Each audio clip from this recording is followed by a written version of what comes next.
Hello friends, कैसे हैं आप लोग। आशा करते हैं आप लोग स्वस्थ होंगे, मस्त होंगे और अपनी तैयारी में जुटे हुए होंगे। तो चलिए आप सभी को हैप्पी महाशिवरात्रि के साथ आज के सेशन को स्टार्ट करते हैं। तो आज हम लोग करेंगे एमसीक्यू वाला। देखिए यहाँ पर जो पहला आपका एमसीक्यू दिया हुआ है, निम्नलिखित में कौन अपरिमेय संख्या है। निम्नलिखित में कौन अपरिमेय संख्या है। Which of the following is an irrational number. तो कल वाला क्लास में हम बताए थे कि इरेशनल नंबर क्या होता है, यानी अपरिमेय संख्या और परिमेय संख्या क्या होती है, इसके बारे में हम चर्चा कल किए थे। तो देखिए यहाँ पर इसमें पूछ रहा है निम्नलिखित में कौन अपरिमेय संख्या है। पहला दिया हुआ है पाई, दूसरा दिया हुआ है √25, तीसरा दिया हुआ है 1.08 और चौथा जो दिया हुआ है डी नंबर ऑप्शन दिया हुआ है 2 दिया हुआ है। तो हम बताए थे कि परिमेय संख्या क्या होती है, तो जिसे हम पी बाई क्यू के फॉर्म में लिख सकते हैं। और जहां पर पी और क्यू है जो क्या है, तो यानी इंटीजर है और क्यू नॉट इक्वल 0 है, तो उसे क्या कहेंगे, तो उसे हम लोग कहेंगे परिमेय संख्या। और अपरिमेय संख्या क्या है, जिसे पी बाई क्यू के फॉर्म में नहीं लिख सकते हैं, जहां पर पी और क्यू है जो क्या है, यानी इंटीजर है और क्यू नॉट इक्वल 0 है। इसमें देखिए, इसमें हम बताए थे कि पाई है जो कैसी संख्या है, तो पाई है जो अपरिमेय संख्या है। पाई अपरिमेय संख्या है। इसी में और इस तरह से भी पूछा जा सकता है। इसमें आप लोग याद रखिएगा, जैसे √2 हो गया। √2 है जो कौन सी संख्या है, तो अपरिमेय संख्या है। √3 है जो कौन सी संख्या है, अपरिमेय संख्या है। √5 है जो कौन सी संख्या है, अपरिमेय संख्या है। √6 कौन सी संख्या है, तो अपरिमेय संख्या है। √7 कौन सी संख्या है, तो अपरिमेय संख्या है। √8 कौन सी संख्या है, अपरिमेय संख्या है। √9 पूछे कौन सी संख्या है, तो √9 है जो परिमेय संख्या है, क्योंकि √9 का क्या होता है, तो एग्जैक्टली स्क्वायर इसका निकल जाता है। और 3 है जो क्या है, परफेक्ट। 9 है जो क्या है, परफेक्ट स्क्वायर है, तो इसका क्या होगा, तो इसका स्क्वायर रूट निकल जाता है। तो 9 है जो कौन सी संख्या होगा, तो परिमेय संख्या हो जाएगा। √9 परिमेय संख्या हो जाएगा। उसी तरह से √10, यानी इसी तरह से आगे बढ़ता चला जाएगा। यानी जो संख्याएं जो रूट से, यानी जिसका वर्गमूल नहीं निकलता है, एग्जैक्टिव वर्गमूल जब नहीं निकलेगा, तो वह कौन सी संख्या होगा, अपरिमेय संख्या होगा। इसी में एक तरह से और क्वेश्चन पूछेगा, इस तरह से दे देगा 1.001 0001 0001 फिर 00001 फिर डॉट डॉट डॉट, मतलब इस तरह से संख्या क्या होता है, तो आवर्ती होते रहता है, यानी इस तरह से संख्या है जो बढ़ते रहता है। तो हम इस तरह, इसमें आप लोग याद रखिएगा, इसमें परिमेय संख्या और अपरिमेय संख्या में याद रखिए, जिस संख्या टर्मिनेटिंग है और नॉन टर्मिनेटिंग रिपीटिंग है, तो वह संख्या परिमेय होता है। और जिस संख्या न ही तो टर्मिनेटिंग है और न ही नॉन टर्मिनेटिंग रिपीटिंग है, तो वह संख्या अपरिमेय संख्या हो जाएगा। तो ये कौन सी संख्या है, तो यह संख्या है जो ना तो टर्मिनेटिंग है और न ही नॉन टर्मिनेटिंग है, तो वह कौन सी संख्या हो जाएगा, अपरिमेय संख्या हो जाएगा। इस तरह से डीएलएड एंट्रेंस एग्जाम में क्वेश्चन पूछा जाएगा और पूछा गया था भी। तो इसको याद रखिएगा, जब कोई संख्या नॉन टर्मिनेटिंग और न ही वह क्या रहता है, टर्मिनेटिंग रहता है, तो उसे कौन सी संख्या बोलते हैं, अपरिमेय संख्या बोलते हैं। अगर जो कोई संख्या इस तरह से दिया हुआ रहेगा 2.4444, यानी डॉट डॉट इस तरह से जब रिपीटिंग होता रहेगा, यानी रिपीटिंग जब होता रहेगा, तो वह कौन सी संख्या हो जाएगा, परिमेय संख्या हो जाएगा। इसको बोलेंगे परिमेय संख्या। तो इसका सही आंसर कौन सा हो जाएगा, ए हो जाएगा। कौन सी, पाई। पाई है जो कैसी संख्याएं हैं, तो अपरिमेय संख्याएं हैं। और पाई का जो वैल्यू होता है वह कौन सी संख्या है, तो परिमेय संख्या है। 22 जो 7 है वह कौन सी संख्या है, परिमेय संख्या है। लेकिन पाई है जो अपरिमेय संख्या है। चलिए अगला क्वेश्चन देखिए। चलिए सेकंड नंबर क्वेश्चन आपका दिया हुआ है 5.2333 है। 5.2333 डॉट डॉट डॉट, यानी यहाँ पर क्या हो रहा है, तो 3 का रिपीटिंग हो रहा है, यानी 3 है जो बार बार संख्या आ रहा है, वह है जो कौन सी संख्या होगा। तो इसको इस तरह से लिख सकते हैं 5.2333, तो 3 पर क्या कर देंगे, रेकरिंग लिख करके इस पर स्टॉप कर सकते हैं। तो यह कौन सी संख्या हो जाएगा, तो यह हो जाएगा जो परिमेय संख्या हो जाएगा। ये संख्या को क्या बोलेंगे, तो परिमेय संख्या बोलेंगे। इसको रेशनल नंबर बोलेंगे। क्यों इसका रेशनल नंबर बोलेंगे, क्या जो संख्या है जो नॉन टर्मिनेटिंग और रिपीटिंग नंबर है, नॉन टर्मिनेटिंग और रिपीटिंग नंबर, टर्मिनेटिंग नंबर यानी जिसका जो ये डिनोमिनेटर है 2 का पावर n इंटू 5 का पावर m का रूप में होता है। 2 के पावर n इंटू 5 का पावर m का रूप में जब कोई रहता है, और जहाँ पर n और m है जो क्या है, तो अऋणात्मक पूर्णांक है। अऋणात्मक पूर्णांक का मतलब जो माइनस वाला जो संख्या होगा वो नहीं है, तब यह संख्या कौन सी हो जाएगा, जब किसी का डिनोमिनेटर इस फॉर्म में रहेगा 2 के पावर n इंटू 5 के पावर m का जब फॉर्म में रहेगा, तो वह संख्या परिमेय संख्या हो जाएगा। जैसे हम एक नंबर ले लेते हैं 1/10। 1/10 का जब डिनोमिनेटर देखिए यहाँ पर डिनोमिनेटर में कितना है 10 है, और 10 का जब इसका जब फैक्टर निकालेंगे तो 1 कितना आएगा 2 × 5। 2 × 5 यानी किसका फॉर्म में है, तो 2 × 5 के फॉर्म में है। तो यह संख्या कौन सी संख्या हो जाएगा, तो यह जो संख्या है टर्मिनेटिंग हो जाएगा, यह है जो टर्मिनेटिंग नंबर होगा। और इसी तरह से 2 और 5 के अलावा कोई और अगर जो संख्या रहेगा तो यह संख्या है जो नॉन टर्मिनेटिंग होगा, लेकिन वह संख्या कौन सी संख्या होगी, तो परिमेय संख्या ही होगी। ठीक है, आई होप कि आपको समझ में आ गया होगा। तो यहाँ पर आप बता सकते हैं कि 5.2333 है जो कौन सी संख्या है, तो आप लोग बता सकते हैं कि कौन सी संख्या है, तो परिमेय संख्या यह है जो रेशनल नंबर है, याद रखिएगा। चलिए आगे देखिए, आगे क्वेश्चन है 3 नंबर क्वेश्चन देखिएगा। 3 नंबर क्वेश्चन है निम्नलिखित में कौन सी संख्या अभाज्य है। निम्नलिखित में कौन सी संख्या अभाज्य है, अभाज्य का मतलब which of the following is a prime number, यानी निम्नलिखित में कौन सी संख्या है जो प्राइम नंबर है। तो प्राइम नंबर में क्या बोले थे कि प्राइम नंबर में अभाज्य में याद रखिएगा, जब कोई संख्या अभाज्य कब होती है, जब वह या तो 1 से डिविजिबल है और कितना से 1 से डिविजिबल, और वह संख्या खुद से डिविजिबल है, यानी 1 और इट सेल्फ। जब कोई संख्या वो 1 से और इट सेल्फ यानी खुद से जब कोई डिविजिबल होता है तो वह संख्या को क्या कहते हैं, अभाज्य संख्या। और इस तरह से बताए थे कि अभाज्य संख्या का जो फैक्टर होता है ओनली कितना फैक्टर होता है, तो अभाज्य संख्या का याद रखेगा ओनली 2 फैक्टर होता है, ओनली 2 फैक्टर होगा, ओनली 2 फैक्टर होता है। याद रखिएगा अभाज्य संख्या का ओनली 2 फैक्टर होता है। ओनली 2 फैक्टर का मतलब हो गया कि एक 1 होगा और एक जो संख्या होता है यानी खुद वह जो संख्या वह होगा। ठीक है, जैसे कि अब अगर जो मैं आपसे पूछूं क्या एक है जो अभाज्य संख्या है, तो आप लोग बोलिएगा कि नहीं। क्यों नहीं है, क्योंकि एक का जो फैक्टर होता है क्या होता है, वो 1 ही होता है, यानी एक जो संख्या है एक ही से डिविजिबल है। लेकिन हम यहाँ पर क्या बताएं कि अभाज्य संख्या क्या है, तो अभाज्य संख्या है जो क्या चीज़, तो 1 से डिविजिबल है और खुद से जब डिविजिबल है, यानी उसका ओनली 2 फैक्टर जब होता है, ओनली 2 कॉमन फैक्टर होता है, तो उसको बोला जाता है अभाज्य संख्या। तो अब बताइए इसमें अभाज्य संख्या कौन सी है। 15, तो 15 का कितना फैक्टर हो जाएगा, 15 को लगाएंगे 1 से, 1 के बाद 3 से, 3 के बाद आपका ये हो जाएगा 5 से, 5 के बाद कितना, तो 15 से। इसका 1 फैक्टर, 2 फैक्टर, 3 फैक्टर, 4 फैक्टर, यानी इसका कितना फैक्टर है, तो मोर देन 2 फैक्टर है। और जब किसी संख्या का मोर देन जब 2 फैक्टर रहेगा, यानी 2 से अधिक जब इसका जब गुणनखंड रहेगा, तो 2 से जब अधिक गुणनखंड रहेगा तो यह कौन सी संख्या हो जाएगा, तो यह जो संख्या है जो कंपोजिट नंबर हो जाएगा। ऐसी संख्या को बोलेंगे कंपोजिट नंबर।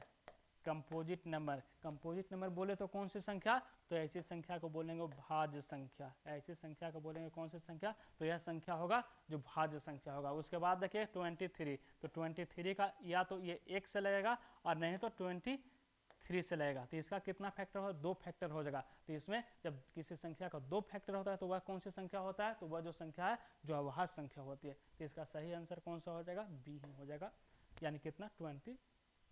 उसके बाद देखिए 12, तो 12 कौन सी संख्या है, तो 12 है जो कंपोजिट नंबर भी, भाज्य संख्या भी है, और यह है जो सम संख्या भी है। अगर जो आपसे पूछेगा सम संख्या इवन नंबर के बारे में, तो इवन नंबर में आप लोग याद रखिएगा, इवन नंबर यानी वैसी सभी प्राकृतिक संख्या जो 2 से पूरा डिविजिबल हो जाए, यानी जो 2 से पूरा डिविजिबल है यानी एग्जैक्टली डिविजिबल है, उसे क्या चीज कहते हैं, इवन नंबर। यानी इसमें याद रखिएगा एग्जैक्टली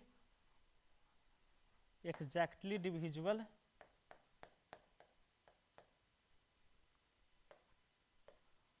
एग्जैक्टली डिविजिबल बाय 2। जब कोई संख्या 2 से पूरा विभाजित हो जाती है उसे कहा जाता है इवन नंबर। इवन नंबर के बाद आप लोग याद रखिएगा ऑड नंबर में, ऑड नंबर में आप लोग याद रखिएगा नॉट एग्जैक्टली डिविजिबल बाय 2। इसी में लगा दीजिएगा क्या चीज, नॉट एग्जैक्टली डिविजिबल बाय 2, यानी कोई जब नंबर्स 2 से पूरा डिविजिबल नहीं है तो उसे कहा जाता है विषम संख्या, ऑड नंबर बोला जाता है। चलिए अगला क्वेश्चन देखिए। अगला क्वेश्चन आपका है 4 नंबर क्वेश्चन। 4 नंबर क्वेश्चन पर ध्यान दीजिएगा। निम्नलिखित में कौन सी संख्या सम है। अब इसमें पूछ रहा है कि निम्नलिखित में कौन सी संख्या है जो सम है, यानी which of the following numbers is even, यानी कौन सी संख्या इवन नंबर है। तो अभी हम आपको बताएं कि इवन नंबर, जब कोई नंबर्स इवन कब होगा, जब उसका जब वह है जो 2 से पूरा पूरा डिविजिबल हो जाएगा, यानी 2 से एग्जैक्टली डिविजिबल हो जाएगा, तो वह संख्या कौन सी संख्या हो जाएगा, इवन नंबर हो जाएगा। वही आपसे पूछे कि ऑड नंबर, तो ऑड नंबर जो 2 से पूरा पूरा डिविजिबल नहीं है, यानी not exactly divisible by 2, not exactly divisible by 2, तो वह संख्या हो जाएगा जो ऑड नंबर होगा। तो इसमें बताइए 2 से पूरा पूरा डिविजिबल कौन है, 13 2 से डिविजिबल है तो नहीं, 15 2 से डिविजिबल है नहीं, 8 2 से डिविजिबल है, तो आप लोग बोलिएगा कि हाँ सर 8 है जो 2 से पूरा पूरा डिविजिबल है, तो आपका आंसर 8 ही हो जाएगा। 8 है जो पूरा पूरा 2 से डिविजिबल है। उसके बाद देखिए 9 2 से पूरा पूरा डिविजिबल है नहीं, 9 2 से पूरा पूरा डिविजिबल नहीं है, तो 9 है जो कौन सी संख्या हो जाएगा, 9 या तो ये भाज्य संख्या होगा। 9 है जो एक भाज्य संख्या, नेचुरल नंबर हो सकता है, होल नंबर हो सकता है, इंटीजर्स हो सकता है, रेशनल नंबर हो सकता है, रियल नंबर हो सकता है। तो चलिए आई होप कि आपको ये सब अच्छे से समझ में आ गया होगा। आगे देखिए, चलिए क्वेश्चन नंबर 5। क्वेश्चन 5 में दिया हुआ है प्रथम 5 प्राकृत संख्याओं का माध्य क्या होगा। What will be the mean of the first 5 natural number, यानी प्रथम 5 प्राकृत संख्याओं का माध्य क्या होगा। तो इसमें याद रखिएगा मेरे दोस्त, अगर इसमें प्रथम 5 प्राकृत संख्याओं का माध्य पूछे, या फिर प्रथम 5 प्राकृत संख्याओं का क्या चीज, तो सम पूछे, या फिर प्रथम n प्राकृत संख्याओं का सम पूछे, या फिर प्रथम n प्राकृत संख्याओं का मीडियन पूछे, तो आप लोग याद रखिएगा प्रथम पांच प्राकृत संख्याओं का माध्य बराबर, सबसे पहले याद रखिएगा प्रथम n,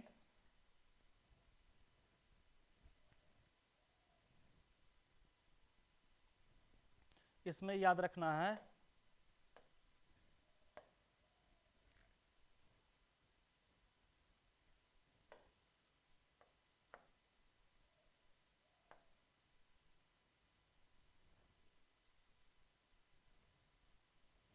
इसमें याद रखिएगा सम ऑफ फर्स्ट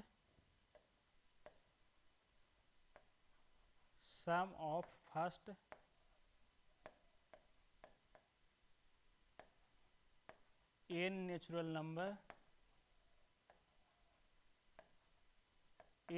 नंबर बराबर, इसमें याद रखेगा n two into n plus 1 upon कितना कर देंगे, 2 कर देंगे। याद रखिएगा प्रथम 5 प्राकृत संख्याओं का जो सम होगा, योगफल होगा, वह क्या हो जाएगा, तो n two into n plus 1 upon 2 हो जाएगा। यानी अगर जो इस तरह से पूछता है कि प्रथम 5 प्राकृत संख्याओं का योगफल क्या होगा, तो प्रथम 5 प्राकृत संख्याओं का योगफल पूछता है, यानी n बराबर 5 दिया हुआ रहता है, तब हम लोग क्या करते हैं 5 टू 5 प्लस 1 अपॉन क्या कर देते हैं, 2 कर देते हैं, यानी 5 इंटू 6 कितना हो जाता है, 30 हो जाता है, 30 अपॉन 2 काटते हैं कितना आ जाता है, 15 आ जाता है। अगर जो इस तरह से आप लोग भी जोड़ के चेक कर सकते हैं, 1 प्लस 2 प्लस कितना 3 प्लस 4 प्लस 5 बराबर कितना आ जाएगा, तो 5 4 9 9 3 12 12 और 2 कितना हो जाएगा 14 14 और 1 कितना हो जाएगा 15।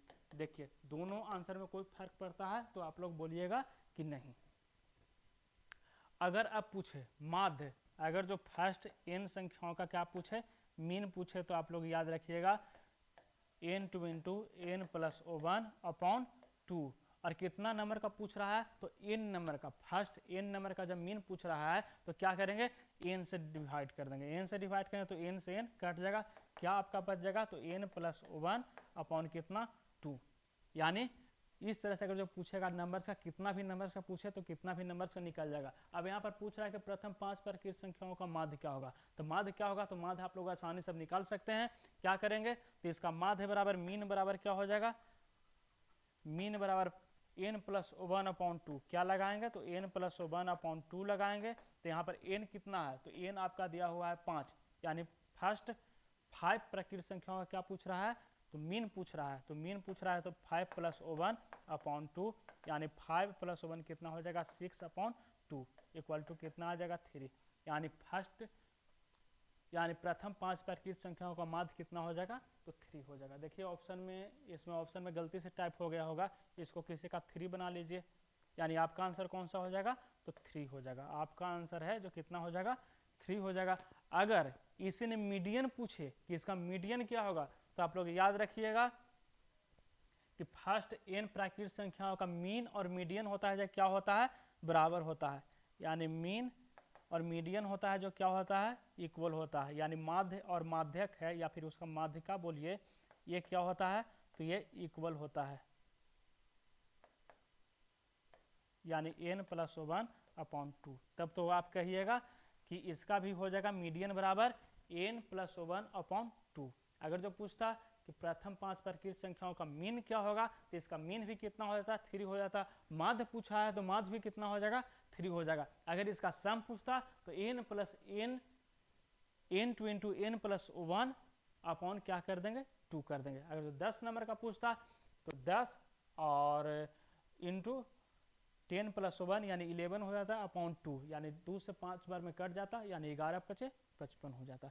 इस तरह से आप लोग इसको निकाल सकते हैं। अगर मैं आपसे पूछूं कि प्रथम छह प्राकृत संख्याओं का माध्य क्या होगा, तब आप लोग क्या कीजिएगा, 6+1/2 यानी कितना आ जाएगा, तो 6+1/2 यानी इक्वल टू कितना आ जाएगा, 3.5। तब तो आप कहिएगा कि प्रथम 6 प्राकृत संख्याओं का जो माध्य होगा कितना होगा, 3.5 होगा। अगर मैं माध्य का पूछता कि इसका माध्य का क्या होगा, तो माध्य का इसका क्या होगा, तो 3.5 होगा, क्योंकि प्रथम n प्राकृत संख्या का माध्य और इसका माध्यक या फिर कहिए माध्य का दोनों क्या होता है, इक्वल होता है। तो चलिए इस तरह से आप लोग इसको कर सकते हैं। यानी इस तरह से जब क्वेश्चन अगर जो एग्जाम हॉल में पूछ दे तो क्या करिएगा, गलत नहीं करिएगा, याद रखिएगा। यानी first sum of first n natural number equal to क्या हो जाएगा, तो n×n+1/2। और इसी तरह से मीन पूछ दे तो n+1/2, मीडियन भी पूछ दे तो मीडियन का भी हो जाएगा n+1/2 हो जाएगा। तो आई होप कि अच्छे से आपको समझ में आ गया होगा। उसके बाद देखिए अगला क्वेश्चन नंबर 6 पर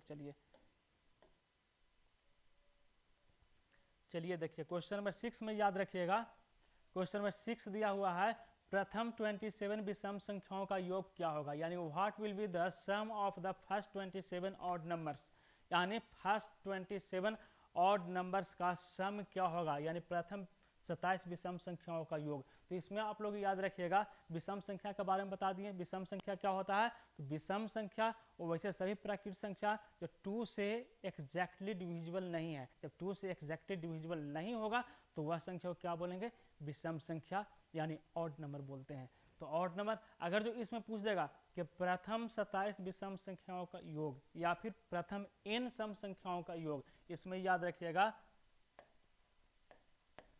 प्रथम n विषम संख्याओं का योग, विषम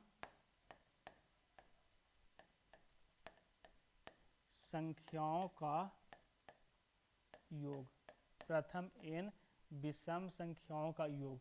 याद रखिएगा कि प्रथम n विषम संख्याओं का योग होता है, उसका जो खुद नंबर्स होता है उसका स्क्वायर हो जाता है, यानी इसमें याद रखिएगा n², यानी n यहाँ पर क्या है, तो n यहाँ पर विषम संख्या का जो नंबर्स है जो है। मान लीजिए 1 पूछेगा तो 1 के स्क्वायर, 2 पूछेगा 2 के स्क्वायर, 3 पूछेगा 3 के स्क्वायर, लेकिन यहाँ पर पूछ रहा है कितना, तो 27 का स्क्वायर। तो n बराबर यहाँ पर कितना दिया हुआ है, n बराबर दिया हुआ है कितना, 27, n बराबर 27 दिया हुआ है, तो क्या करेंगे, तो 27 का स्क्वायर कर देंगे। क्या करना है, तो 27 का जब स्क्वायर करेंगे तो कितना आ जाएगा, 27 का जब स्क्वायर करेंगे तो कितना, 729 होता है, इसका स्क्वायर कितना आएगा, 729। तब तो आपका ऑप्शन कौन सा चला जाएगा, तब तो आपका ऑप्शन नंबर सी चला जाएगा, कितना, 729।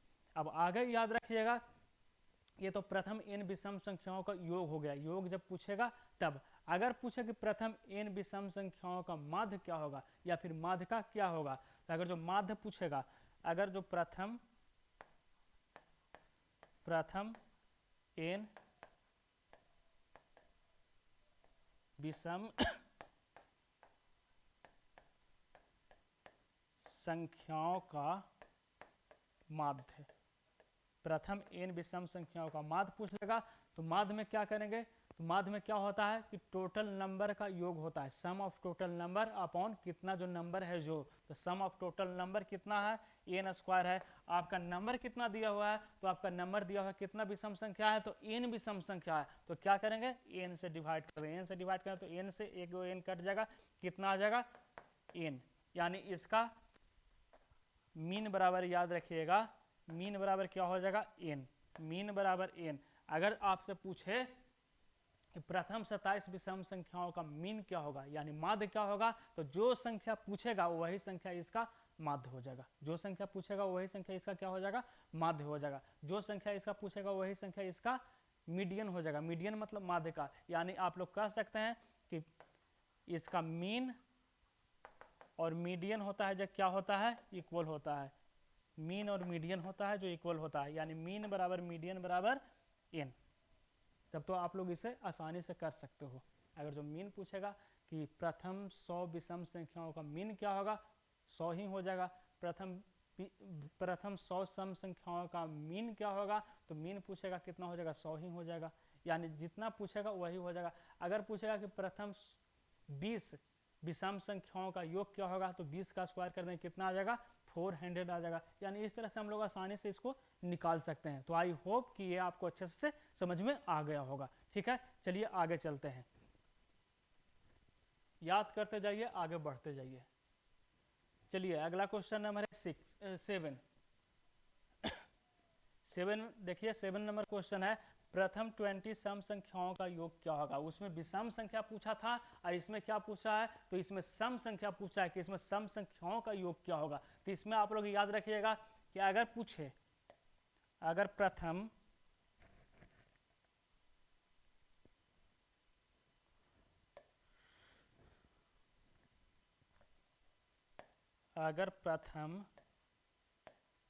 n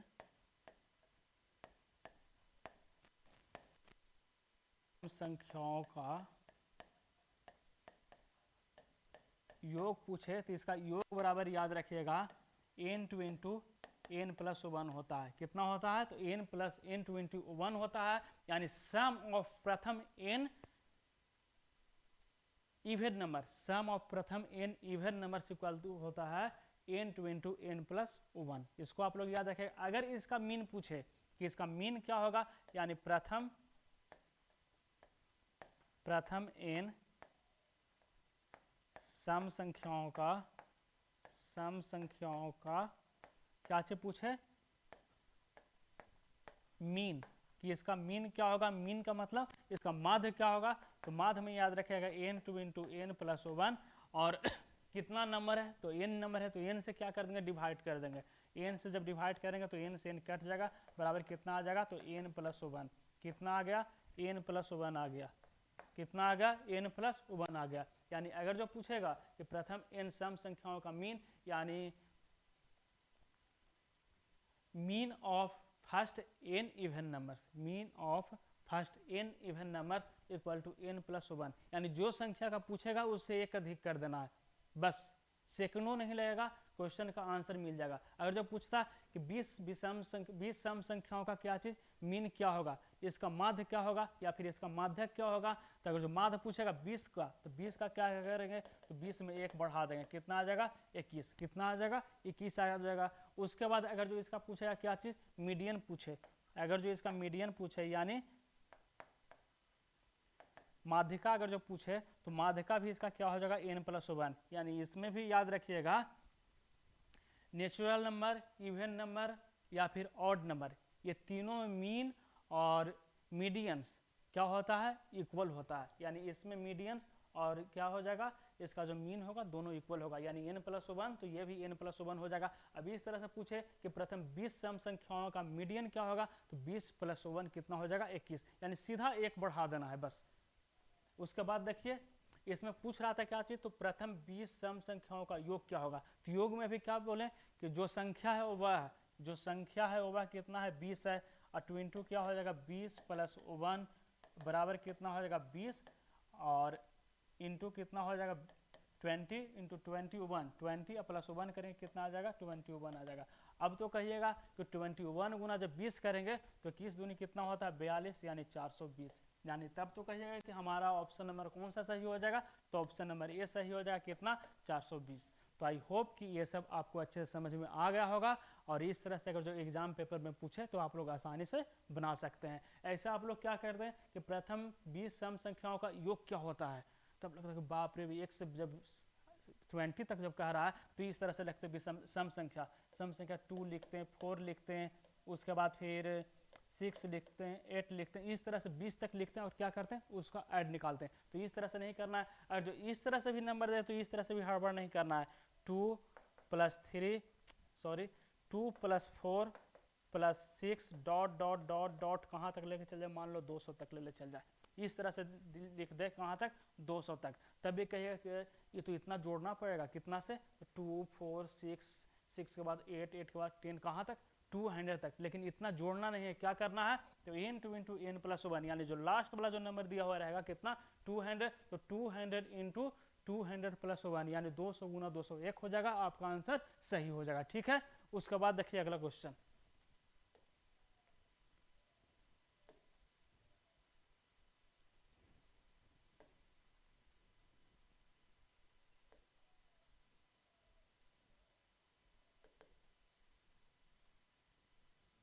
चलिए 7 नंबर आपका क्वेश्चन हो गया। 7 के बाद 8 नंबर क्वेश्चन देखिएगा। क्वेश्चन नंबर 8 में कह रहा है, चलिए देखिए क्वेश्चन नंबर 8 है। 8 में कह रहा है प्रथम 100 प्राकृत संख्याओं का योग क्या होगा। तो अभी हम बताए थे कि प्रथम n प्राकृत संख्याओं का योग क्या होता है, तो प्रथम n प्राकृत संख्याओं का जो योग होता है, इसका जो सम होता है क्या होता है, तो n2 × n + 1 अपॉन क्या होता है 2 होता है। आप लोग इसे अच्छे से याद रखिएगा, तब तो इसका आंसर क्या हो जाएगा, प्रथम 100 प्राकृत संख्याओं का योग। तो योग जब निकालेंगे प्रथम 100 प्राकृत संख्याओं का, तो 100 2 हो जाएगा 100 + 1 अपॉन क्या चीज 2। 2 से काटेंगे 50 बार में कट जाएगा, कितना आ जाएगा, तो 50 × 101। जब 50 × जब 101 करेंगे तो कितना आ जाएगा, तो 50 × 101 के अलावा कितना आ जाएगा, तो 50 आ जाएगा, यानी 5050 आ जाएगा। तब तो कहिए कि इसका आंसर कौन सा सही हो जाएगा, तब इसका ऑप्शन नंबर कौन सा सही हो जाएगा, इसका बी सही हो जाएगा। तो इसको आप लोग आसानी से इस तरह से बना सकते हैं। कब, जब आप लोग इसे अच्छे तरह से पढ़िएगा, तब डेली क्लास करिएगा तब ना। देखिए यहाँ पर, और जो इस तरह से पूछता आपको पता नहीं रहता, तो इस तरह से क्या करते हैं 2 + 3 + 4 प्लस कहाँ तक 100 तक करके संभव नहीं है, क्योंकि एग्जाम हॉल में एक क्वेश्चन के लिए मुश्किल से 1 मिनट टाइम मिलता है। मुश्किल से जब 1 मिनट टाइम मिलेगा तो 1 मिनट से कुछ ज़्यादा मिलेगा डीएलएड में, लेकिन अदर एग्जाम में 1 मिनट से कम टाइम मिलता है। तो 1 मिनट से जब कम टाइम मिलेगा और किसी क्वेश्चन पर 1 मिनट टाइम मिलता है, तो इस तरह से तो कर ही नहीं सकते हैं। तो इस तरह से जब लॉजिक नहीं लगाइएगा तो किस तरह से क्वेश्चन बनेगा। इस तरह से अगर जो इस तरह से भी क्वेश्चन दिया हुआ रहेगा तो इस तरह से भी हड़बड़ मत करिएगा। इस तरह से अगर जो क्वेश्चन दिया हुआ रहे, मान लीजिए क्वेश्चन इस तरह से दे दिया डॉट डॉट डॉट, अब प्लस कहाँ तो 100। अब इसका पूछ रहा है कि इसका मान क्या होगा, यानी 1 + 2 + 3 + 4 डॉट डॉट डॉट प्लस कितना 100। यहाँ पर देखिए सबका डिफरेंस सेम है, यानी क्या है, सब है जो नेचुरल नंबर है। तब तो इसका योग कौन सा क्या हो जाएगा, तो n + n2 × n + 1 अपॉन क्या हो जाएगा 2 हो जाएगा। तो इसे आप लोग अच्छे से याद रखिएगा। इसे में और याद रखिएगा, इसी ने आपको याद रखना है, ताकि इसी ने और क्वेश्चन पूछता है, बता देते हैं। देखिए यहाँ पर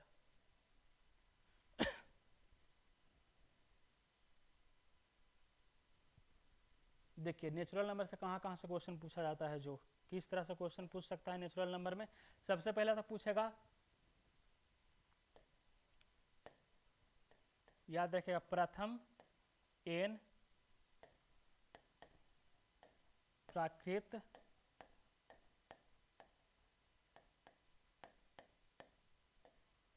संख्याओं का योग। एक तो क्वेश्चन ये हो जाएगा, तो इसमें याद रखिएगा योग बराबर हो जाएगा n2 × n + 1 अपॉन क्या हो जाएगा 2। ये हो जाएगा, यानी sum of first n natural number equal to n2 × n + 1 upon 2। ये हो गया। दूसरा पूछेगा प्रथम n प्राकृत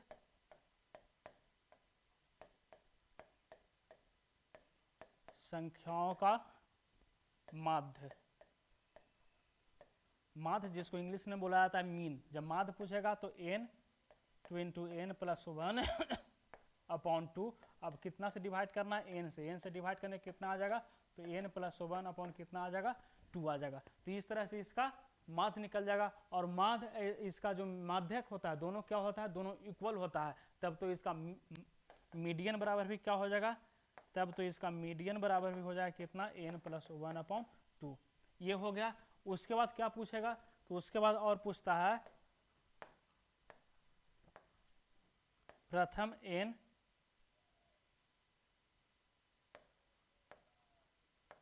प्राकृत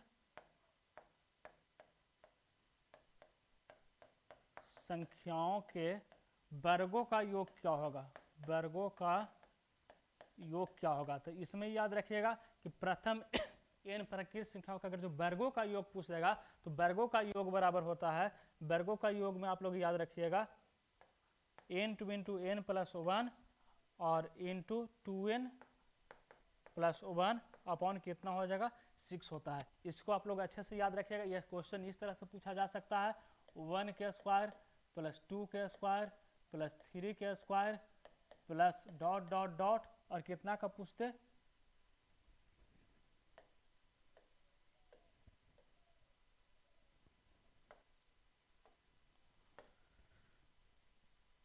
डॉट डॉट डॉट प्लस इस तरह से पूछ दे, अगर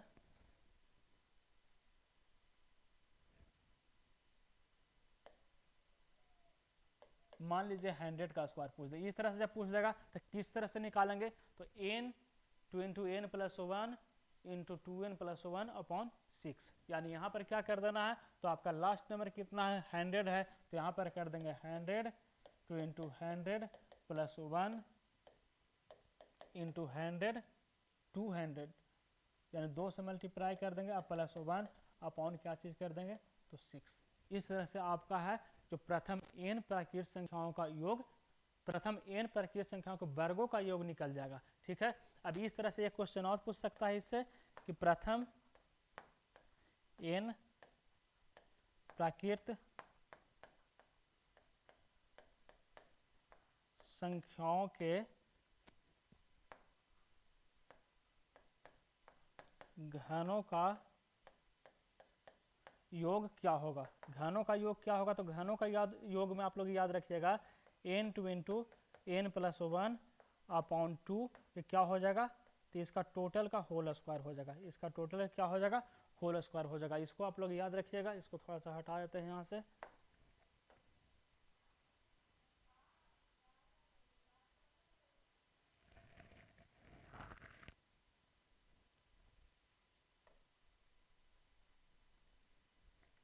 चलिए ये हो जाएगा आपका, क्या हो जाएगा, तो घनों का स्क्वायर हो जाएगा,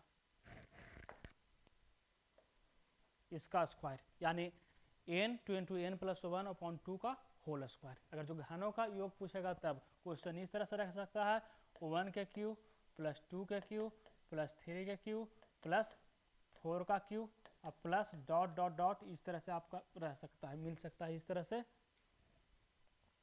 डॉट डॉट डॉट प्लस 100, या फिर मान लीजिए यहाँ पर 20 दे देगा, 20 का क्यूब, तो आप लोग इस तरह से निकाल सकते हैं। n आपका कितना हो जाएगा, 20 हो जाएगा, यानी यहाँ पर 20 और 20 प्लस 1 अपॉन कितना हो जाएगा, तो 2, और टोटल का क्या कर देंगे, होल स्क्वायर कर देंगे, यानी आपका घनों का योग निकल जाएगा। यानी प्रथम n प्राकृत संख्याओं का घनों का योग बराबर हो जाएगा n×n+1/2 का होल स्क्वायर। इस तरह से आप लोग आसानी से इसे निकाल सकते हैं। इसी तरह से क्वेश्चन इसमें भी दे देता है इस तरह से,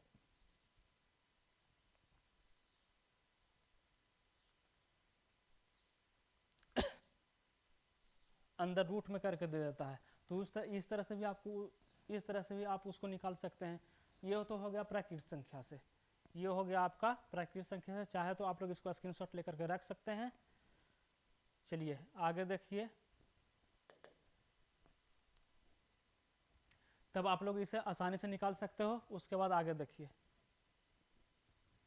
अगला क्वेश्चन है क्वेश्चन नंबर 9। क्वेश्चन नंबर 9 पर ध्यान दीजिएगा। इसी तरह से इसका कॉन्सेप्ट क्लियर करते चलेंगे और क्वेश्चन को भी सॉल्यूशन करते चलेंगे। तो चलिए अगला देखिए, अगला है प्रथम 10 प्राकृत संख्याओं के वर्गों का योग क्या होगा। तो भी हम बताएं कि इसको वर्गों का योग पूछेगा तो वर्गों का योग में क्या कर देना है, तो वर्गों का योग जब पूछेगा तो n×n+1 और 2n+1 अपॉन क्या कर देना है, 6। इस तरह से आपको वर्गों का योग निकल जाएगा। इससे क्या निकल जाएगा? वर्गों का योग निकल जाएगा। तब तो इसका आंसर क्या हो जाएगा? तो 10 प्रकृत संख्या के वर्गों का योग पूछ रहा है, तो 10 2 इंटू 10 प्लस हो जाएगा 1, 2 इंटू 10 कितना 20 हो जाएगा, प्लस 1 अपॉन कितना हो जाएगा 6। जब इस तरह से करिएगा इसको तो 10 और 10 है कितना हो जाएगा 11, और गुना कितना हो जाएगा 21, अब बटा कितना है 6। अब इसको काटिएगा 5 दूना 10, 3 दूना 6, 3 से काटिएगा 7 या 21, 7 या 21 हो गया, 7 बचे 35, 35 और 35 गुना 11 कीजिएगा तो आपका आ जाएगा 5, और 5 3 8 3। इस तरह से तो आपका आंसर कितना आ जाएगा? तो 385, यानी 385 किस में है? 385, तो ऑप्शन नंबर ए में है। तब आपका ऑप्शन नंबर ए इसका राइट आंसर हो जाएगा। तो इस तरह से आप लोग इसे कर सकते हो। आई होप कि आपको अच्छे से समझ में आ गया होगा। उसके बाद देखिए अगला question, question number 9। Question number 9 में कह रहा है प्रथम 10 प्रकृत संख्याओं का घनों का योग क्या होगा। इसका घनों का योग पूछ रहा है। तो अभी हम इसमें बताए थे, इसका अगर जो घनों का योग पूछेगा तो घनों का योग में क्या कर देना है? तो घनों का योग बराबर होता है, इसमें याद रखिएगा, घनों का योग बराबर होता है प्रथम n प्रकृत संख्याओं के घनों का योग बराबर, याद रखिएगा, घनों का योग n two into n plus 1 upon 2 का क्या होता है? का वर्ग होता है, यानी का होल स्क्वायर। तब तो इस तरह से निकालिए कितना? प्रथम 10 प्रकृत संख्याओं का पूछ रहा है, तो n बराबर 10 हो जाएगा, तो 10 इंटू कितना हो जाएगा 10 प्लस 1 बटा 2 का क्या चीज़? तो होल स्क्वायर। होल स्क्वायर करिएगा तो 10, और 10 प्लस 1 कितना हो जाएगा 11 अपॉन 2 का क्या हो जाएगा? Whole square. अब इसको काटिएगा तो 5 दूना 10, 2 बार में कटेगा, यानी 11 दूनी 22। अब 22 का क्या हो जाएगा? तो 22 का होल स्क्वायर, तो 22 का होल स्क्वायर करिए तो 10 और 10 प्लस 1 11, और इसको काटेंगे तो 5 बार में कटेगा, 5 दूना 10, यानी 11 पचे कितना आ जाएगा? 55 आ जाएगा। 11 पचे कितना आ जाएगा? 55 आ जाएगा। अब क्या करिएगा? तो 55 के स्क्वायर करना है। 55 का स्क्वायर करिएगा तो 55 का स्क्वायर कितना आ जाएगा? तो स्क्वायर करने के लिए आप लोग याद रखिएगा कि जब पूछेगा कि 55 का स्क्वायर, कोई भी नंबर्स का स्क्वायर जब पूछेगा तो क्या करना है? पहला यानी इसका जो इकाई डिजिट है, यूनिट डिजिट है, उसका स्क्वायर कितना हो जाएगा? तो 5 पचे 25, उसका स्क्वायर हो जाएगा कितना?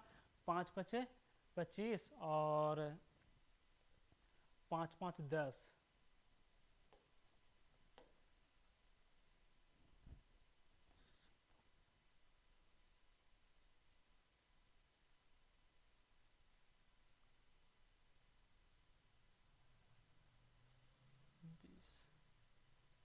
जब 55 के जब स्क्वायर करिएगा तो 55 के स्क्वायर बराबर हो जाएगा,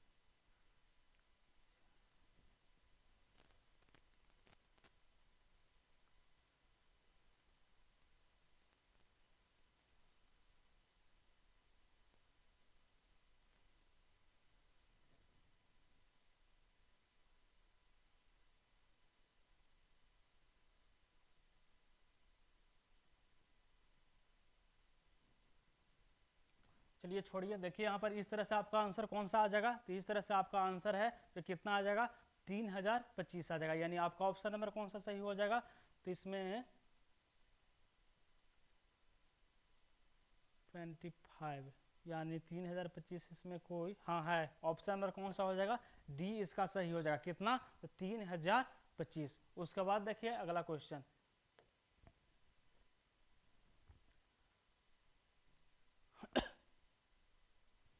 अगला क्वेश्चन 11 नंबर में याद रखिए, 11 नंबर दिया हुआ है प्रथम 20 प्रकृत संख्याओं का माध्य क्या होगा। अब इसमें माध्य पूछ रहा है कि प्रथम 20 प्रकृत संख्याओं का माध्य क्या होगा। तो माध्य में हम बताए थे कि अगर जो इसका मीन पूछेगा तो मीन बराबर हो जाएगा n two into n plus one और नीचे 2 होता है, इसी में n से क्या करेंगे डिवाइड कर देंगे, क्या हो जाएगा n प्लस वन अपॉन क्या चीज़ 2। तब तो इसका माध्य कितना हो जाएगा, तो 20 प्लस वन अपॉन क्या चीज़ 2 बराबर हो जाएगा 21/2 करेंगे कितना आ जाएगा 10.5, यानी आपका ऑप्शन नंबर आ जाएगा ये सही हो जाएगा। चलिए उसके बाद देखिए अगला क्वेश्चन। अगला क्वेश्चन देखिए, प्रथम 10 विषम संख्याओं का माध्य क्या होगा, what will be the mean of the first 10 odd number, यानी फर्स्ट 10 ऑड नंबर का क्या कह रहा है, तो इसका माध्य पूछ रहा है। तो इसका जब माध्य पूछ रहा है तो आप लोगों को बताए थे कि विषम संख्या ने जिस नंबर का माध्य पूछेगा वो वही नंबर हो जाएगा। तब तो यहाँ पर इस तरह से हमारा आंसर क्या हो जाएगा, तो 10 का हमारा आंसर क्या हो जाएगा, तो 10 का हमारा आंसर 10 ही हो जाएगा, यानी ऑप्शन नंबर 20 का सही हो जाएगा। यानी इसमें बताए थे कि मीन, अगर जो आपसे मीन पूछे या फिर आपसे क्या पूछे, आपसे मीडियन पूछे तो क्या कर देंगे इन, यानी जो संख्या पूछेगा वो वही संख्या हो जाएगा। चलिए इसको आप लोग अच्छे से ही याद रखिएगा। उसके बाद देखिए अगला क्वेश्चन, क्वेश्चन नंबर 12, प्रथम 20 विषम संख्याओं का माध्य क्या होगा। प्रथम 20 विषम संख्याओं का माध्य 20 ही हो जाएगा। प्रथम 20 विषम संख्या कह रहा है, तो विषम संख्या कह रहा है तो विषम संख्या ने आप लोग याद रखिएगा, प्रथम 20 विषम संख्याओं का माध्य क्या होगा। विषम संख्या का इसमें ऑप्शन में गलती दिया हुआ है। प्रथम 20 विषम संख्याओं का योग पूछता तो 20 का स्क्वायर कितना हो जाता, 400 हो जाता। इसका ऑप्शन आप लोग सुधार लीजिए, किसी ऑप्शन को कर देते हैं कितना 20 कर देते हैं, यानी ओनली 20 हो जाएगा। यानी प्रथम 20 विषम संख्याओं का माध्य कितना हो जाएगा 20 ही हो जाएगा। अगर जो इसका पूछता कि इसका सम क्या होगा तो सम में कितना आ जाता 400 आ जाता, लेकिन माध्य पूछ रहा है तो माध्य में क्या हो जाएगा 20 हो जाएगा। अगर मीडियन पूछता है तो मीडियन भी कितना हो जाता 20 ही हो जाता। चलिए अगला क्वेश्चन देखिए, प्रथम 5 अभाज्य संख्याओं का माध्य का क्या होगा। इसमें अभाज्य संख्या कह दिया है, तो प्रथम 5 अभाज्य संख्या कौन कौन सा होता है, तो अभाज्य संख्या कह रहा है जिसका कॉमन फैक्टर कितना होना चाहिए, तो ओनली 2 होना चाहिए। तो 2 हो जाएगा, 2 के बाद कितना, 2 के बाद 3 हो गया, 3 के बाद कितना 5 हो गया, 5 के बाद कितना 7 हो गया, 7 के बाद अभाज्य संख्या, तो 7 के बाद अभाज्य संख्या जो आता है 11 आता है। अब ये सब के जोड़ के 1 2 3 4 5 कितना से डिवाइड, 5 से डिवाइड, तब तो कितना आ जाएगा 3 2 5 5 10 10 7 17, और 17 और 11 जब जोड़ेंगे कितना आ जाएगा 28 आ जाएगा, 28 आ जाएगा। इसका माध्यका पूछ रहा है, सॉरी माध्यका जब इसका पूछ रहा है तब इतना करने का जरूरत नहीं, इसका माध्यका पूछ रहा है तो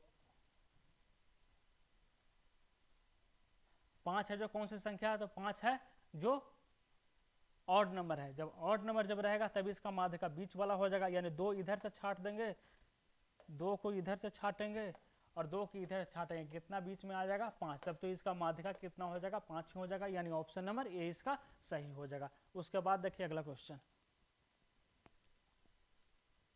क्वेश्चन नंबर 15। क्वेश्चन 15 कहता है कि प्रथम 10 विषम संख्याओं का माध्यका क्या होगा। प्रथम 10 विषम संख्याओं का माध्यका क्या होगा, तो अभी हम इसमें बताएं कि माध्यका बराबर जितना नंबर का माध्यका पूछेगा वही उसका नंबर क्या हो जाएगा, तो माध्यका या फिर माध्य हो जाएगा। तो माध्यका या फिर माध्य हो जाएगा, तो प्रथम 10 विषम संख्याओं का माध्य भी कितना हो जाएगा, तो 10 ही हो जाएगा। चलिए इसे आप लोग अच्छे से कर लीजिएगा। उसके बाद देखिए आगे अगला देखिए, अगला क्वेश्चन 15 है। 15 दो बार हो गया टाइप, चलिए कोई बात नहीं। देखिए यहाँ पर प्रथम 10 सम संख्याओं का माध्यका पूछ रहा है, तो प्रथम 10 सम संख्याओं का जब माध्यका पूछ रहा है तो क्या होगा, तो 1 बढ़ा देना है। सम संख्या ने क्या कहते हैं 1 बढ़ा देंगे, यानी 20 पूछेगा तो 21 हो जाएगा, और 10 पूछ रहा है तो 11 हो जाएगा, यानी इस तरह से आपका आंसर कौन हो जाएगा, तो प्रथम 10 सम संख्याओं का माध्यका। तो इसमें ये भी गलती है, इसमें भी ऑप्शन इसका सुधार लीजिएगा। 10 एक कितना हो जाएगा 11, यानी इसमें 1 बढ़ा देना है। इसका याद रखिएगा, इसका मीन बराबर बताए थे, मीन या फिर मीडियन बराबर, इसमें क्या बताए थे कि टोटल सम कितना होता है, तो n two into n plus 1 होता है। तो n two into n plus जब 1 होगा तो नीचे n से डिवाइड होगा, तो क्या हो जाएगा n प्लस 1 हो जाएगा, यानी इसका माध्य या फिर माध्य का n प्लस 1 होगा। यानी जब 10 पूछेगा तो 11, 20 पूछेगा तो 21, 12 पूछेगा तो 13, 100 पूछेगा तो 101 हो जाएगा, जब 200 पूछेगा 201 हो जाएगा, 50 पूछेगा तो 51 हो जाएगा। इस तरह से आप लोग इसको निकाल सकते हैं। यहाँ पर मीडियन पूछ रहा था तो मीडियन बराबर हो जाएगा, मीडियन बराबर हो जाएगा n+1 यानी 10+1 बराबर कितना हो जाएगा 11। यानी आपका ऑप्शन इसमें से कोई भी सही नहीं है, सब गलत है। उसके बाद देखिए अगला क्वेश्चन। चलिए क्वेश्चन नंबर 16 पर ध्यान दीजिएगा। यदि 4 लगातार विषम संख्याओं का माध्य दिया हुआ है, कितना है 6 है, तो सबसे बड़ी संख्या क्या होगी, यानी द मीन ऑफ द 4, यानी 4 लगातार विषम संख्याओं का क्या माध्य दिया हुआ है, कितना है 6 है, तो सबसे बड़ी संख्या क्या होगा। तो इसमें माध्य तो मान लेते हैं कि सबसे पहला संख्या जो x है, दूसरा का संख्या, तो विषम संख्या में क्या होता है डिफरेंस कितना का होता है, तो 2 का होता है। जब इस तरह से लिखेंगे विषम से एक के बाद कितना होता है, तो 1 के बाद 3 होता है, 3 के बाद 5 होता है, कितना का डिफरेंस 2 का डिफरेंस। तो पहला मान लेते हैं कि x है, पहला जब x मानते हैं तो दूसरा का कितना हो जाएगा x+2 हो जाएगा, तीसरा का कितना हो जाएगा, तो तीसरा का x+6 होगा। के को 4 को कह रहा है, तो 4 को चौथा अगर जो बोले तो चौथा कितना हो जाएगा x+8 हो जाएगा। अब सभी का माध्य पूछ रहा है, माध्य दिया हुआ है, ये सभी का माध्य क्या संख्या है 4, तो 4 से डिवाइड, माध्य कितना दिया हुआ है तो माध्य है जो 6 दिया हुआ है, तो कितना हो जाएगा 6 होगा। अब इसको ऐड करें तो x 1x 2x 3x 4x कितना हो जाएगा 4x, अब +2 +6 +8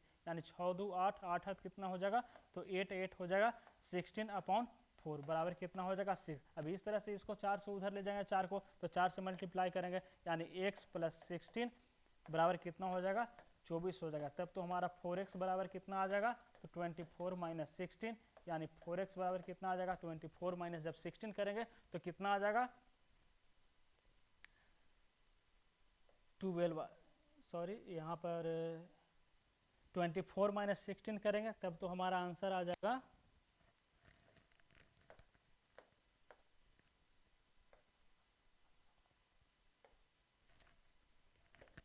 8 आ जाएगा।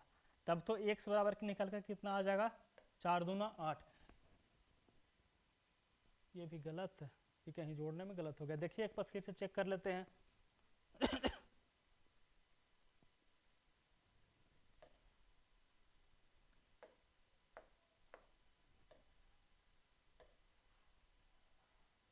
कितना है, यदि 4 लगातार विषम संख्याओं का माध्य है 6 दिया हुआ, तो पहला x माना है तो दूसरा x+2, तीसरा का हो जाएगा x+4। यहाँ पर गलती हो गया था, देखिए यहाँ पर 2 का डिफरेंस होता है, तो यहाँ पर कितना हो जाएगा, यहाँ पर x+4 हो जाएगा, यहाँ पर x+4 हो जाएगा, यहाँ पर x+6 हो जाएगा, इक्वल टू कितना 6। अब देखिए यहाँ पर इसमें कितना आया था 1x 2x 3x 4x यानी 4x प्लस 2 4 2 6 6 कितना आ जाएगा 12 अपॉन कितना है 4। इसका माध्य कितना दिया हुआ है तो 6 है, तो 4x बराबर हो जाएगा 4x + 12 बराबर 6 6 कितना हो जाएगा 24 हो जाएगा। और 4x बराबर 12 प्लस में तो उधर माइनस में कितना आ जाएगा 12 आ जाएगा। अब 12 आ गया तो 12 को जब 4 से डिवाइड करें 4 3 कितना आता है 12, तब भी हमारा जो ऑप्शन है जो गलत ही दिया हुआ है। इसका ऑप्शन है तो सही क्या है 6 6 6 12 12 4। चलिए इसका आंसर इसका ऑप्शन में गलत टाइप हो गया होगा, ये भी सुधार लीजिए किसी का। इसका आंसर कितना आएगा 3 आ जाएगा, 4 3 12। उसके बाद देखिए अगला क्वेश्चन, तो बहुत ज़्यादा गलती हो गया है टाइप। चलिए अगला क्वेश्चन दिया हुआ है कुछ है पूर्णांक p के लिए प्रत्येक विषम पूर्णांक किसके रूप में होता है। इस तरह से क्वेश्चन डीएलएड में पूछा जाता है, इस तरह का क्वेश्चन है जो डीएलएड में पूछा जाता है। कुछ पूर्णांक p के लिए प्रत्येक विषम पूर्णांक किसके रूप में होता है, यानी प्रत्येक विषम पूर्णांक विषम संख्या पूछ रहा है। तो चलिए बारी बारी सबके चेक कर लेते हैं। इसमें p के जगह अगर जो 1 लेते हैं, p बराबर जब 1 लेते हैं तो 2p + 1 कितना हो जाएगा 2p + 1 कितना आ जाएगा 3 आ जाएगा। p बराबर 1 लेंगे तब, या p बराबर 2 लेते हैं तो 2 + 2 + 1 कितना आ जाएगा 5 आ जाता है। p बराबर जो 3 लेते हैं तो 2 + 2 × 3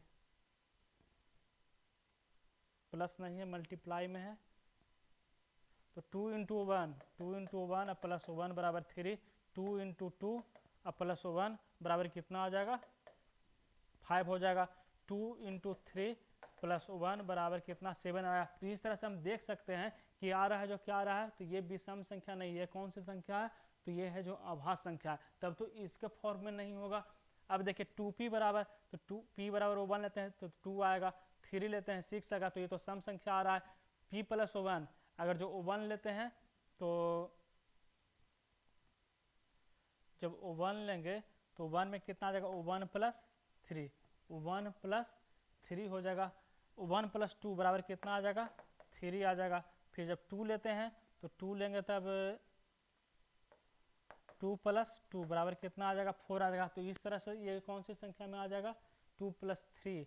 जब 3 लेते हैं ये कौन संख्या, ये सब मिक्स आ रहा है, ये नहीं होगा। और जो 1 लेते हैं तो 1, यानी कुछ पूर्णांक p के लिए प्रत्येक विषम पूर्णांक किसके रूप में होता है, विषम पूर्णांक के बारे में पूछ रहा है। तो विषम संख्या किसके रूप में हो जाएगा, या जो 2 से पूरा डिविजिबल नहीं है वो कौन सी संख्या होता है, विषम पूर्णांक। तो ये वाला भी है जो कौन सी संख्या में आ रहा है, तो विषम पूर्णांक में आ रहा है। ये अभाज्य संख्या में भी आ रहा है और विषम पूर्णांक में भी आ रहा है, तो ये फॉर्म भी इसका हो सकता है, यानी ऑप्शन नंबर इसका ये सही हो जाएगा।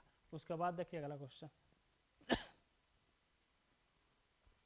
चलिए क्वेश्चन नंबर 18, प्रत्येक धनात्मक सम पूर्णांक के लिए निम्नलिखित में कौन सत्य है। प्रत्येक धनात्मक सम पूर्णांक के लिए, जबकि q एक पूर्णांक है, सम पूर्णांक के लिए कह रहा है, तो इसी तरह से हम लोग इसको भी चेक करेंगे। सम पूर्णांक के लिए कह रहा है, q बराबर 1 लेते हैं यहाँ पर तो 3 होता है, 2 लेते हैं कितना आ जाएगा, 6 आ जाएगा, फिर 4 लेते हैं 12 आएगा, 3 लेते हैं 9 आएगा। लेकिन 9 है जो क्या है, ये है जो सम संख्या नहीं है, सम संख्या नहीं है, यानी ये वाला ऑप्शन आपका नहीं होगा, ये ऑप्शन नहीं होगा। 2q प्लस 1 है, q बराबर जब 1 लेते हैं तो 2 एक 3 भी है जो क्या है, सम संख्या नहीं है, यानी ये भी ऑप्शन गलत है।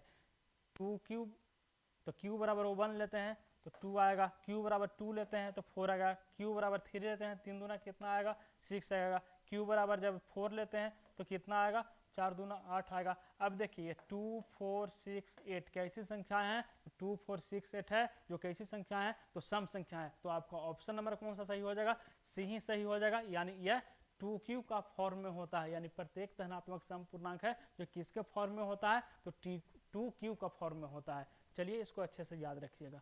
उसके बाद देखिए अगला क्वेश्चन,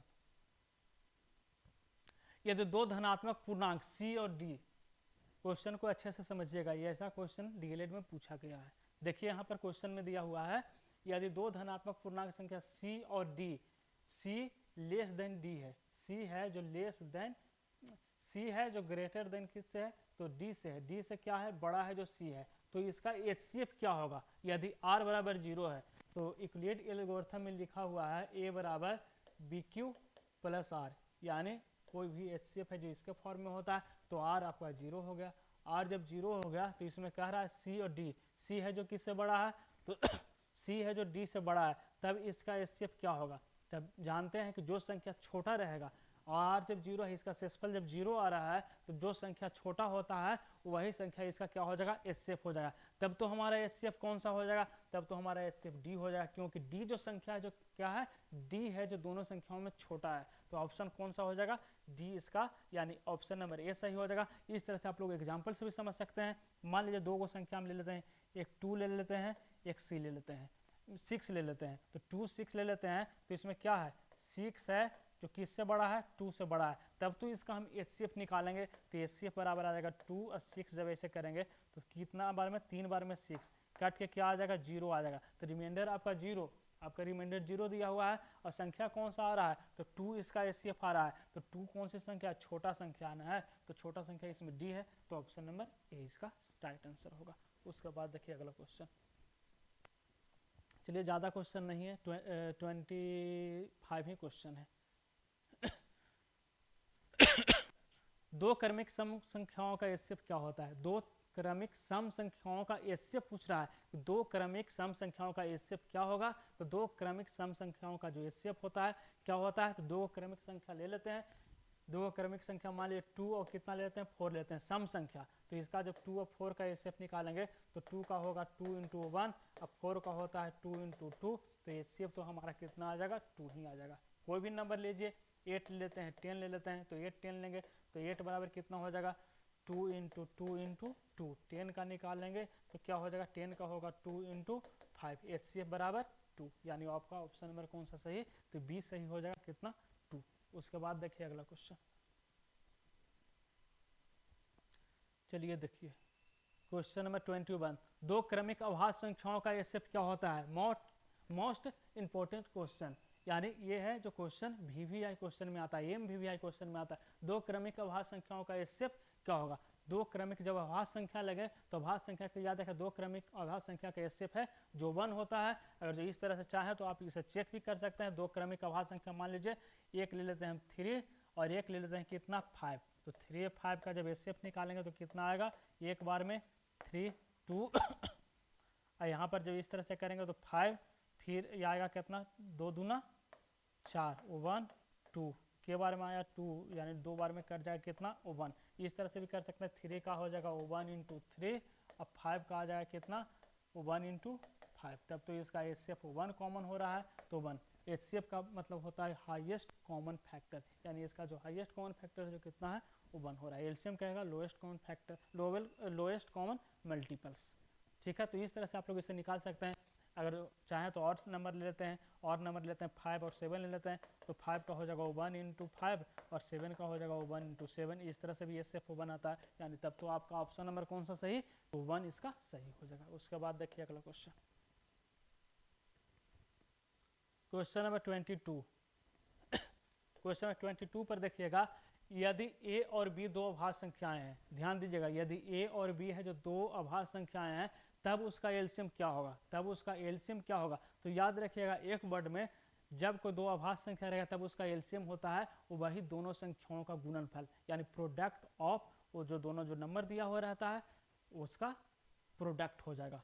यानी तब तो ए बी का अभाज्य संख्या का एलसीएम क्या हो जाएगा?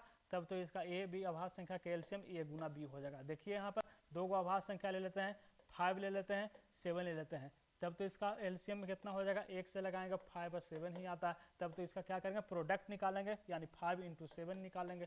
5 × 7 यानी कितना? 7 × 5 35 हो जाएगा।